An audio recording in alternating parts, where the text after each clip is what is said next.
नियति जुनेजा जी। राधे राधे महाराज जी।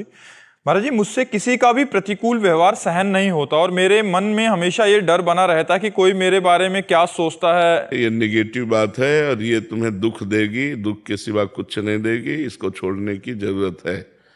अध्यात्म को स्वीकार करो, भगवान नाम जप करो और प्रतिकूलता को मुस्कुरा के सहना सीखो। कौन क्या कहता है इससे बेपरवाह रहो, तब तो आनंदित हो जाओगे।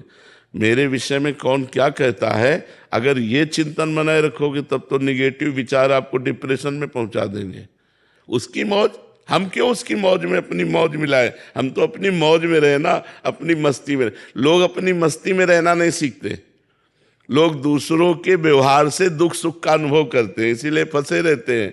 कोई कभी संसार में एक जैसा व्यवहार नहीं करता, कभी अनुकूल व्यवहार करता है, कभी प्रतिकूल व्यवहार करता है, क्योंकि द्वंद्व का नाम दुनिया है।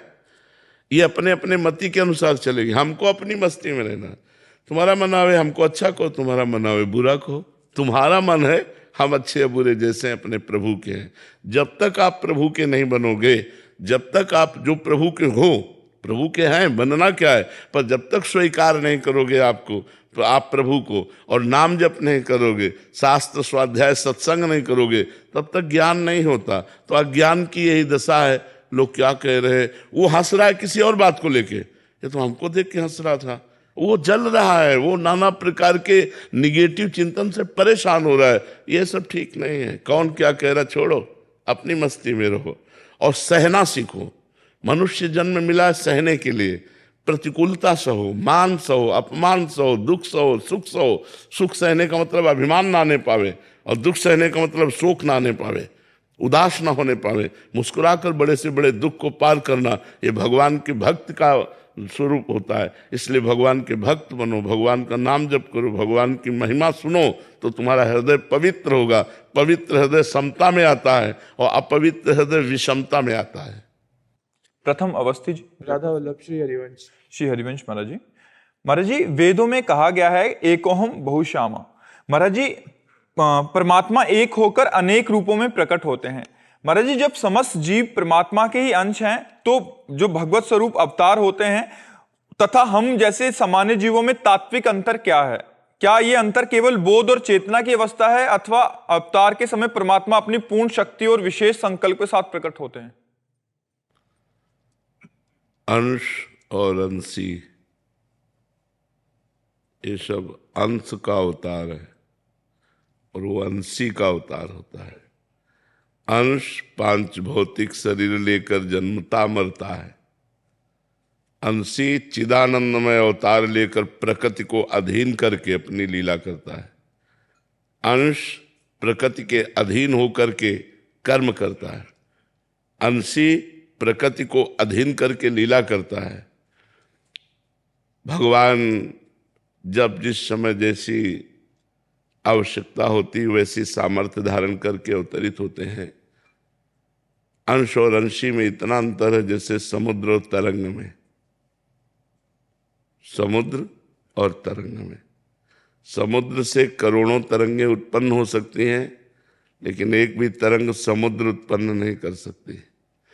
तरंग समुद्र में लय हो गई तो वो भी समुद्र ही हो गई, और समुद्र से ही उत्पन्न हुई थी, समुद्र का ही अंश थी। जब समुद्र में लीन हो गई तब समुद्र हो गई, नहीं तो तरंग नाम अलग है उसका।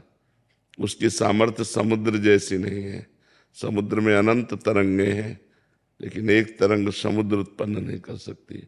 ऐसे ही जब जितनी आवश्यकता होती है, जब अंशी परमात्मा स्वयं अवतार लेता है, जैसे रामावतार, कृष्णावतार, नृसिंहावतार, वाराहावतार, कूर्मावतार, मत्स्यावतार, बुद्धावतार, कल्कि अवतार, भगवान के जो अवतार हैं, ये भगवान जगत मंगल के लिए अवतरित होते हैं और उन्हीं का परमात्मा अंश जीव है। जब ये साधना के द्वारा अपने अज्ञान को मिटा करके परमात्मा स्वरूप में लीन हो जाता है, तो भी समुद्र तरंग समुद्र में लीन हो गई। अब वो भी ब्रह्मविद ब्रह्मवि भवति, अब वो भी परमात्मा स्वरूप हो गया। लेकिन उसके अधीन प्रकृति नहीं है। बड़े बड़े ब्रह्म ऋषि हुए, उनके अधीन प्रकृति नहीं है कि वो जो माया को आदेश करे वही करेगा। ये काम केवल भगवान का है। उत्पत्तिम च विनाशम च भूतानामा गतिम गतिम वेद विद्याम अविद्याम सष्टारो भगवान इति। उत्पत्ति करना, विनाश करना, विद्या प्रकट करना, अविद्या में बांध लेना, गति प्रकट करना, दुर्गति कर देना, ये केवल भगवान के अधीन है, किसी ब्रह्म ऋषि के अधीन नहीं। पूरी सृष्टि का सजन पालन संहार लय ये सब वो परमात्मा करता है। उसी परमात्मा का चिंतन करके उसमें लय हो गए, लेकिन उतनी सामर्थ्य नहीं कि जो चाहे सो पूरी सृष्टि का परिवर्तन कर दे, ऐसा किसी में नहीं, वो केवल भगवान में है। कोई ब्रह्म ऋषि भगवत प्राप्त हो जाए, चाहे जितना भगवान की समानता में स्थित हो जाए, लेकिन भगवान अद्वितीय है। भगवान जैसे सिर्फ भगवान है, दूसरा कोई नहीं। जब तक दूसरापन है तब तक उसमें वो जो भगवान में लीन हो गया तो भगवान में हो गया, और वो तो भगवान ही है। पर जब तक दूसरे शरीर में है तब तक उतनी सामर्थ्य नहीं है। जब भगवान में लीन हो गया तो बात अलग हो गई। अगर शरीर में है तो ऐसा नहीं कि वो प्रकृति को अपने वश में कर ले, प्रकृति के अधीन शरीर रहता है। जो अंशी है वो प्रकृति से परे है, जो अंश है वो प्रकृति से परे है, लेकिन हमारा शरीर प्रकृति के अधीन रहता है। और भगवान का शरीर चिदानंदमय है, विकार रहित है। हमारा विकार युक्त विनाशी है, उनका अविनाशी और चिदानंदमय स्वरूप है। जो द्वापर में श्री कृष्ण ने उतार लिया वही अभी दर्शन कर सकते हो, अब भी विराजमान है इसी ब्रज में, इसी वृंदावन में। पर साधना करो, भजन के द्वारा वो नेत्र प्राप्त करो, और मानस नेत्रों से, प्रेम नेत्रों से भगवान की दिव्य लीला का अवलोकन करो। तो समझ में आई बात?